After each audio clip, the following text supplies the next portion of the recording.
São Paulo. Entrar em um espaço confinado nunca é uma rotina. Todos eles podem parecer iguais por utilizar o mesmo tipo de equipamento de proteção pessoal, executar os mesmos testes e muitas vezes trabalhar com o mesmo pessoal. Mas as condições dentro do espaço confinado são sempre diferentes. Há coisas que podem acontecer antes mesmo que alguém perceba, como por exemplo, diminuição do nível de oxigênio, infiltração de gás ou de vapores inflamáveis e tóxicos. Deve-se ter muito respeito a todos os espaços confinados.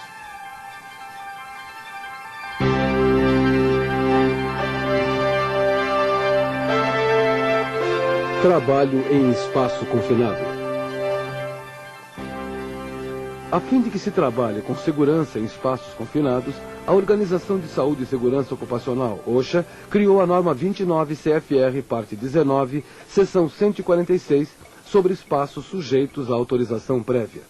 O propósito da OSHA é informar aos grupos, trabalhadores, supervisores e empregadores sobre os perigos de espaços confinados. A norma trata das responsabilidades desses grupos em estabelecer regras para emitir autorizações para espaços confinados.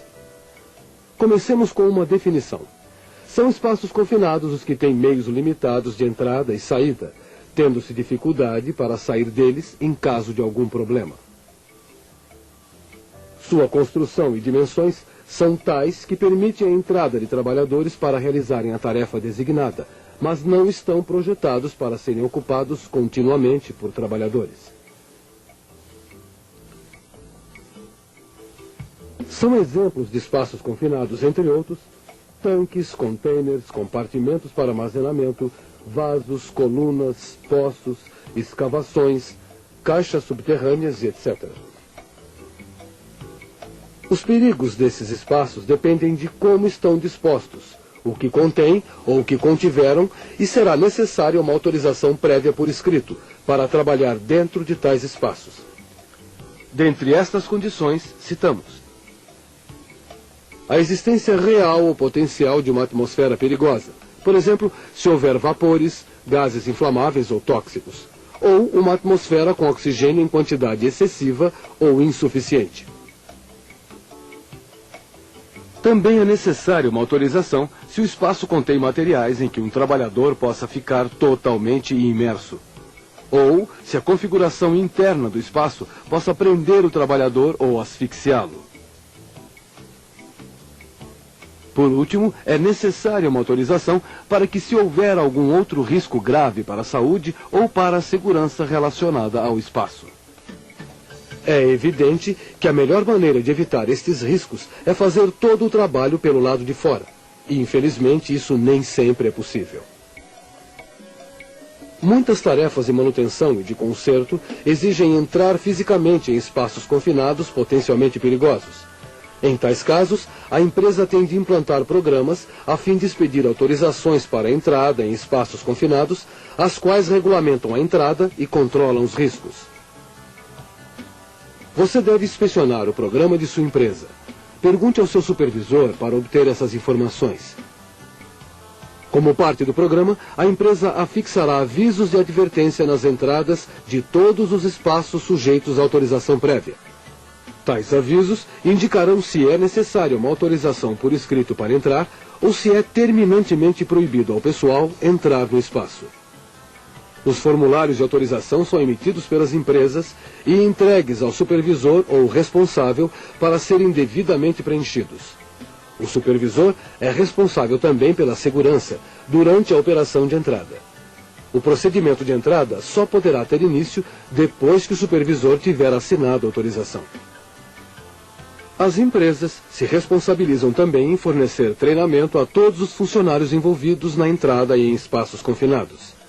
O responsável pela entrada deve ser treinado cuidadosamente, assim como o auxiliar, ajudantes e vigia, sobre como toda a atividade se desenvolve neste ambiente. Os trabalhadores precisam conhecer muito bem todos os aspectos de segurança da operação de entrada, inclusive procedimentos e equipamentos de proteção individual, assim como os possíveis perigos que possam surgir.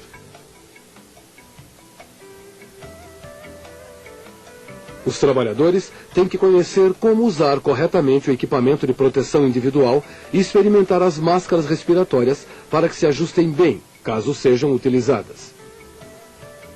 Devem receber um amplo treinamento se forem utilizar aparelhos autônomos de respiração. Os funcionários envolvidos devem saber como isolar o espaço confinado através de barreiras temporárias de segurança ao redor dos pontos de entrada. Devem saber também como utilizar escadas e outros equipamentos para entrar e sair com segurança dos espaços. Além do mais, os trabalhadores devem conhecer bem os métodos usados para verificar continuamente os perigos atmosféricos dentro do espaço confinado, inclusive os sistemas de alarme que forem utilizados. Têm que saber como implantar sistemas de ventilação mecânica e como trabalhar com equipamento de iluminação à prova de explosão em atmosferas potencialmente inflamáveis.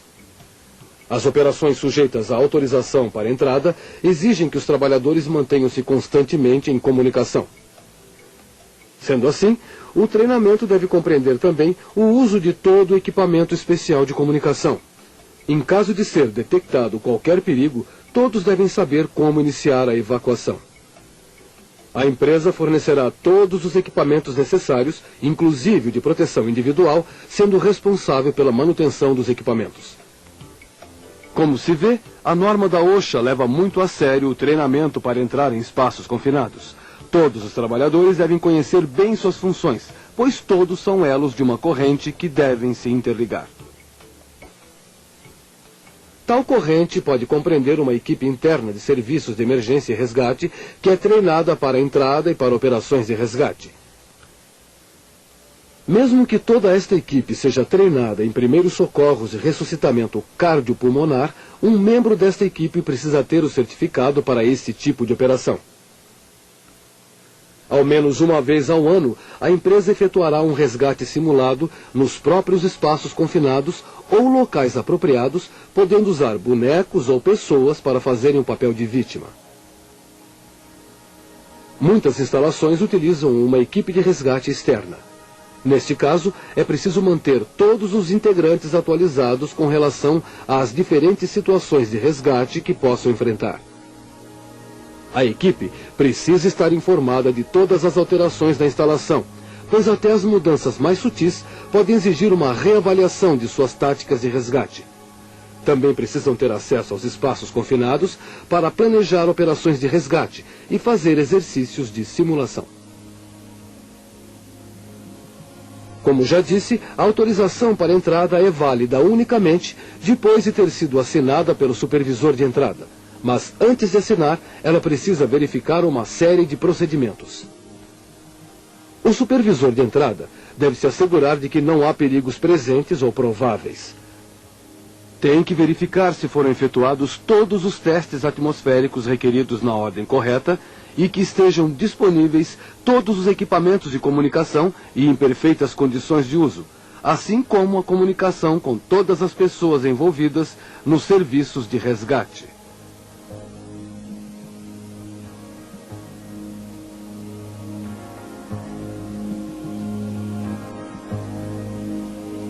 Também deve-se ter à mão todo o equipamento de resgate de emergência previsto na autorização.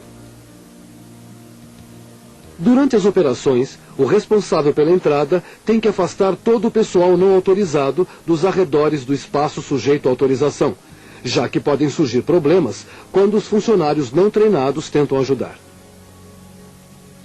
A norma permite aos membros da equipe, desde que treinados, que troquem suas funções, por exemplo, deixando que o auxiliar troque de lugar com o funcionário que iria entrar. O responsável pela entrada também poderá cumprir as funções de outros membros da equipe, conforme as condições justifiquem. O supervisor de entrada também deverá se certificar de que as operações de entrada estejam de acordo com as normas indicadas na autorização. Se em algum momento surgirem perigos reais ou potenciais, o responsável pela entrada suspenderá o trabalho e cancelará a autorização. Como já foi dito, uma das responsabilidades mais importantes do supervisor de entrada é observar os testes atmosféricos que devem ser efetuados através de pessoal previamente treinado e com detectores de gás calibrados e testados para as leituras instantâneas. Há 3 tipos de avaliações ambientais, os quais devem ser efetuados na seguinte ordem: determinar a quantidade de oxigênio, a presença de gases e vapores inflamáveis e a existência de gases tóxicos. O ambiente é considerado perigoso para o pessoal se a quantidade de oxigênio do ar for inferior a 19,5% ou superior a 23,5%. Com níveis inferiores a 19,5%, falta oxigênio para o ser humano realizar trabalho físico. Com um nível de oxigênio acima de 23,5%, aumenta muito a possibilidade de que uma fagulha ou uma fonte de ignição ocasione um incêndio ou explosão. As estatísticas de acidentes indicam muitas vezes que os trabalhadores de espaços confinados desmaiam por falta de oxigênio, o que pode levar a danos ao cérebro ou até a morte por asfixia. O oxigênio em espaços confinados é consumido de maneiras diferentes. É absorvido por reações químicas. Por exemplo, a oxidação de um metal é, na realidade, uma reação que consome oxigênio. O oxigênio também pode ser absorvido por materiais como carvão ativado ou ser deslocado de um espaço pela presença de outros gases, como gás carbônico, nitrogênio ou hélio. Quando se queima um metal, consome-se o oxigênio que necessitamos para respirar. Cada uma dessas situações pode reduzir a concentração de oxigênio a níveis perigosos. Na maioria das vezes, as vítimas não percebem que é tarde demais para se salvar, o que poderia ser evitado com o monitoramento através de detectores. O segundo teste relaciona-se a gases e vapores que possam criar atmosferas inflamáveis ou explosivas ao alcançar concentrações superiores a 10% de seu limite inferior de explosividade. É frequente detectar no ar de espaços confinados substâncias inflamáveis, tais como metano, acetileno, vapores, solventes e gasolina. Se estas substâncias se acumularem, a situação pode ficar extremamente perigosa. Os pós ou poeiras combustíveis também causam problemas, cuja magnitude pode ser determinada por um simples olhar. Quando o pó impede a visão clara a uma distância de 1,5 metro ou menos, pode-se considerar que supera seu limite explosivo, sendo perigoso. Sabe-se que muitos gases, vapores e fumos têm efeitos tóxicos. Os mais comuns dentre eles são o monóxido de carbono e o gás sulfídrico. Respirar contaminantes tóxicos pode causar graves lesões físicas. Em alguns casos, matam imediatamente. Em outros casos, leva a alterações que podem demorar anos para se manifestarem. É de suma importância realizar testes para descobrir infiltrações ou acúmulo desses contaminantes. O terceiro teste exigido tem por objetivo identificar a presença de substâncias deste tipo. Além do teste atmosférico inicial anterior à entrada, é preciso monitorar continuamente o ambiente a fim de assegurar condições ideais. Ao realizar estes testes, lembre-se de que os gases e vapores têm pesos diferentes. Por esse motivo, tendem a ocupar diferentes níveis no interior de um espaço confinado. Se o trabalhador desce a uma atmosfera que esteja contaminada, é preciso testar o ar em diferentes níveis e posições, de tal maneira que lentamente efetue-se a coleta de tal forma que não supere a velocidade de amostragem do detector de gases. Se for impossível isolar um espaço para realizar testes por suas grandes dimensões, ou por fazer parte de um sistema contínuo, é preciso efetuar os testes na medida do possível. Se for autorizada a entrada, é preciso monitorar continuamente as zonas onde trabalham os funcionários. Pode ser necessário aplicar normas especiais ao se trabalhar em canalizações subterrâneas ou lugares semelhantes. Isso confirma que cada operação de entrada em um espaço confinado deve ser investigada minuciosamente. As autorizações devem especificar o procedimento correto para cada situação. É importante recordar que todos os perigos atmosféricos em potencial devem ser controlados e reduzidos abaixo dos níveis de risco a fim de se permitir a entrada e continuar o trabalho. O responsável pela entrada tem que vigiar para que a ventilação mecânica seja contínua, a fim de eliminar ou controlar todo o perigo atmosférico. Nunca suponha que a ventilação por si só protegerá os trabalhadores dos gases e vapores tóxicos. É preciso fazer testes adicionais. A autorização de entrada também pode exigir máscaras respiratórias ou equipamento autônomo de respiração. Nunca use oxigênio puro na ventilação, já que o excesso de oxigênio na atmosfera aumenta muito a probabilidade de explosão dos materiais inflamáveis presentes. Lembre-se de que, se os perigos superam os limites de segurança conforme indicado na autorização, é preciso evacuar o espaço e cancelar a autorização. Devido aos múltiplos perigos em potencial, certos tipos de trabalho em atmosferas potencialmente inflamáveis têm que ser controlados cuidadosamente. As autorizações para trabalho a quente são expedidas para tarefas que possam emitir fagulhas ou chamas, como o trabalho de solda e o de rebitar. O trabalho a quente também pode vaporizar os resíduos tóxicos acumulados, criando problemas de qualidade do ar. O responsável também deve estar atento a outros perigos em espaços confinados, como a imersão total e as peças movediças pesadas que possam prender ou prensar um trabalhador. Lembre-se de que é preciso seguir os procedimentos de travar e etiquetar. É preciso cortar todas as fontes de energia que possam afetar as tarefas ou a segurança dos trabalhadores. As peças movediças devem ser totalmente imobilizadas. Isso significa também soltar toda a energia acumulada, seja pneumática, hidráulica ou elétrica. Pode ser necessário que os trabalhadores precisem obstruir as tubulações ou, no caso de água e vapor quente, fechar duplamente os condutos e drená-los para eliminar a pressão. Pode ser impossível imobilizar o equipamento quando se trata de um sistema de serviço vital. Em tal caso, é preciso tomar outras medidas para a segurança dos trabalhadores no espaço confinado, inclusive equipamento de proteção individual.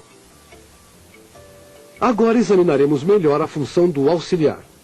Entrar em espaços sujeitos à autorização exige colocar à entrada um auxiliar que, além de ter recebido treinamento de quem entra, também precisa estar capacitado a desempenhar outras tarefas, como vigiar o trabalho dos que entram e ajudá-los a entrar e sair.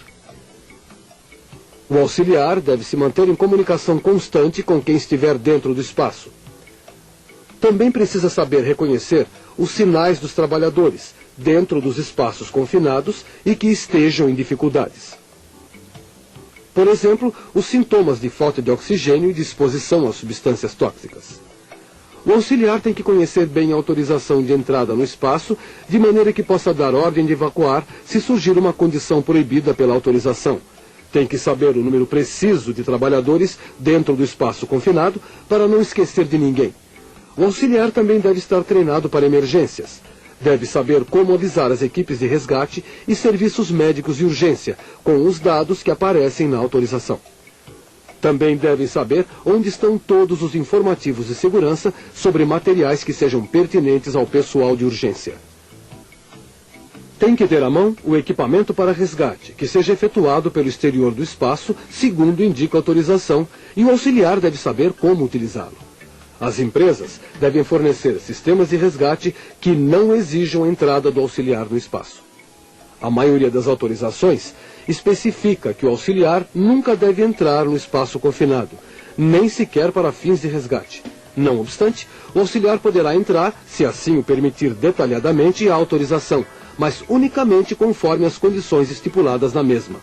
O auxiliar deve ter recebido o treinamento de entrada exigido, assim como ter capacitação para resgates de emergência e contar com equipamento de proteção individual. Além do mais, antes de entrar, o auxiliar tem de procurar um suplente devidamente qualificado para que ocupe seu lugar fora do espaço.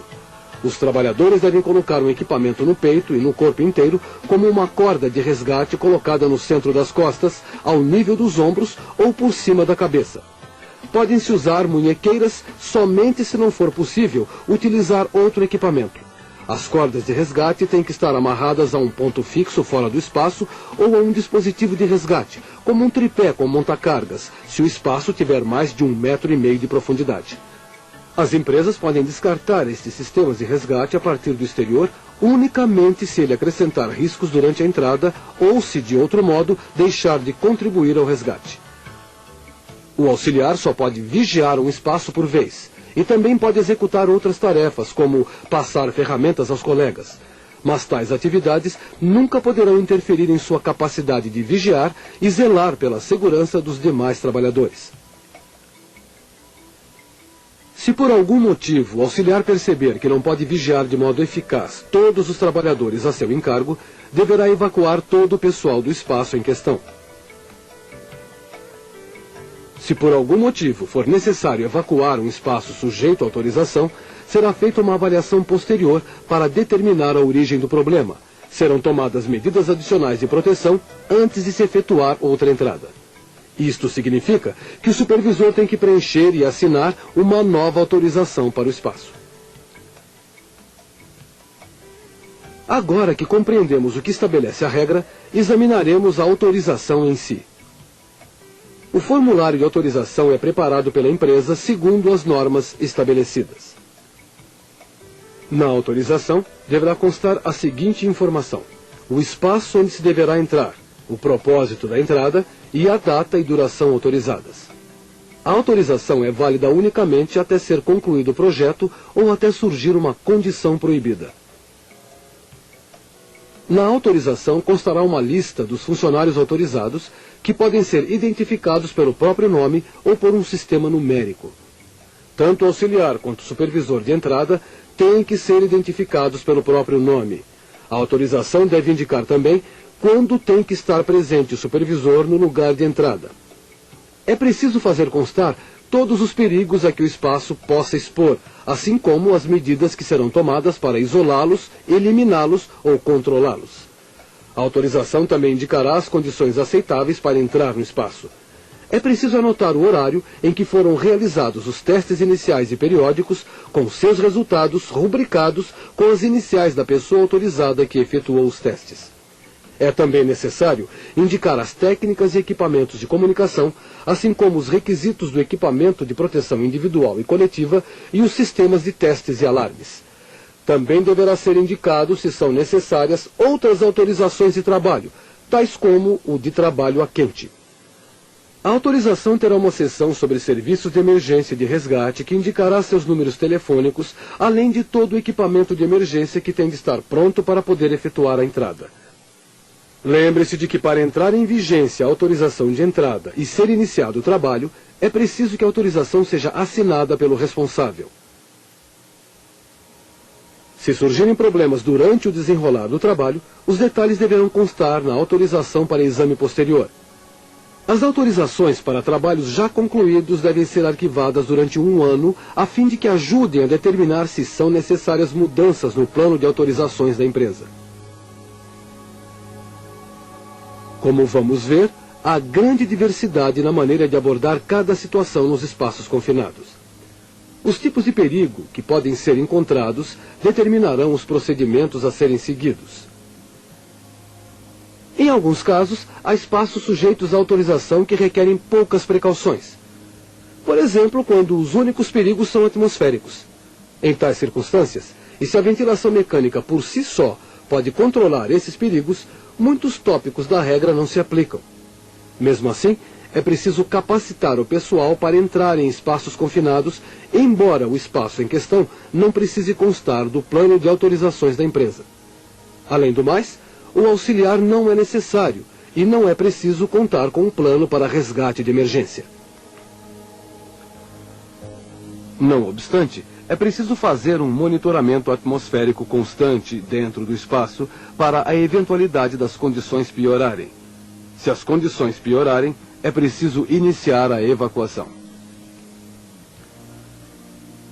Nem todo espaço confinado exige autorização para entrada. Se for possível demonstrar, sem entrar nele, que o espaço está totalmente livre de perigos, ele pode ser designado como espaço não sujeito à autorização. Em tais casos, podem ser cumpridas as tarefas sem se prender às normas do programa para entrada em espaços confinados sujeitos à autorização. O trabalhador pode trabalhar sozinho, sem necessidade de um auxiliar. Alguns espaços também podem ser reclassificados e ficar isentos de autorização depois de terem sido eliminados os perigos reais ou potenciais. Por exemplo, em muitos casos, perigos não atmosféricos, como peças movediças perigosas, podem ser neutralizados sem entrar no espaço mediante técnicas de isolamento, como a de travar e etiquetar e a técnica de obstrução. Sempre que não houver outros perigos, o espaço pode ser reclassificado como não sujeito à autorização. Para reclassificar o espaço, é necessário um documento que certifique com assinaturas que foram eliminados todos os perigos e fazendo constar a data e a localização do espaço. Se for preciso entrar no espaço para eliminar o perigo, este permanecerá sujeito à autorização até ser eliminado o problema. Só então poderá ser reclassificado. Em outros casos, as provas iniciais podem indicar que o espaço sujeito à autorização tem perigos atmosféricos reais ou potenciais. Aqui, inicia-se a ventilação mecânica para, depois, submeter o espaço a novos testes feitos do exterior. Se estes testes secundários demonstrarem a eliminação do perigo atmosférico, será feita uma entrada conforme autorização para uma terceira etapa de testes. Só depois de efetuada esta análise dentro do espaço, ele poderá ser reclassificado como não sujeito à autorização. Mas se a ventilação mecânica não eliminou o perigo, o espaço permanecerá sujeito à autorização e serão tomadas medidas apropriadas para entrar. Muitas vezes são contratadas empresas para executar serviços em espaços confinados. Nesse caso, as empresas têm que ter mútua colaboração. A empresa deve comunicar ao trabalhador contratado a existência dos espaços sujeitos à autorização e dos perigos a que expõe. A empresa contratada, por seu lado, deve solicitar esta informação. A empresa deve explicar ao contratado os requisitos de autorização e as regras de segurança. Também deve informá-lo de todas as precauções de segurança que tenham sido implantadas no espaço em questão ou ao seu redor. O trabalhador contratado deve obedecer às normas da empresa que o contratou, devendo também esta empresa entrevistar todos os funcionários contratados que se envolveram no trabalho em espaço confinado antes e depois dos serviços executados, para o êxito de todas as operações.